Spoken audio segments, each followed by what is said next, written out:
इस काम को किया जाना अभी बाकी है, खाना खाना अभी बाकी है, दोस्तों को बुलाना अभी बाकी है। ऐसे जुमले हम अपनी डे टू डे लाइफ यानी रोज़मर्रा ज़िंदगी में ज़रूर बोलते या सुनते हैं।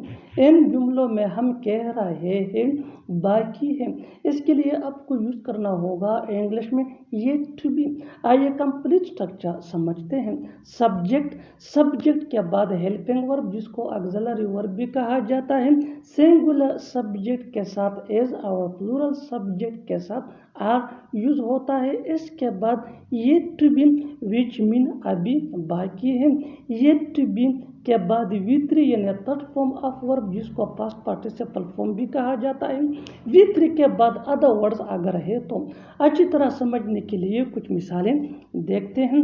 इस काम को किया जाना अभी बाकी है, यानी ये काम अभी तक नहीं हुआ है, इसको किया जाना अभी बाकी है। This work is yet to be done. This work is yet to be done. This work ये सिंगुलर सब्जेक्ट है, इसलिए इसके साथ हेल्पिंग वर्ब इज यूज हुआ है। येट टू बी मीन अभी बाकी है। डन ये V3 है यानी third form of verb. Next example for better understanding, खाना खाना अभी बाकी है। Food is yet to be eaten. Food is yet to be eaten. Food ये भी सिंगुलर सब्जेक्ट है, इसके साथ यूज हुआ है is yet to be mean अभी बाकी है। ईटन ये थर्ड फॉर्म है ईट का। One more example for better understanding, दोस्तों को बुलाना अभी बाकी है। Friends are yet to be called. Friends are yet to be called. Friends अब ये प्लूरल सब्जेक्ट है, इसके साथ आर यूज हुआ है। येट टू बी मीन अभी बाकी है। कॉल ये कॉल का थर्ड फॉर्म है विच मीन बुलाना। बिल्कुल हम स्ट्रक्चर को स्टेप बाय स्टेप फॉलो कर रहे हैं, आप भी इस स्ट्रक्चर की मदद से सीख सकते हैं, बना सकते हैं ऐसे बहुत से जुमले अंग्रेजी जुबान में आसानी से। That can be really helpful for you which can take you from basic to advance level.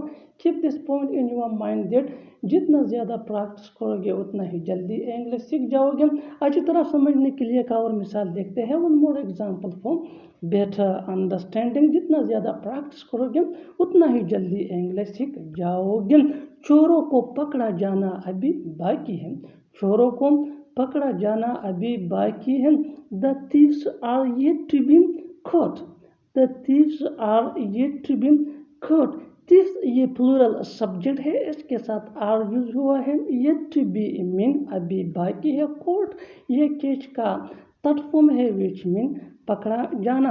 और आखिर में ये सेंटेंस आपके लिए कमेंट सेक्शन में इसका जवाब ज़रूर देना। चाय पीना अभी बाकी है। चाय पीना अभी बाकी है। Subscribe to English PS for more advance English sentence structure. Thanks Manu.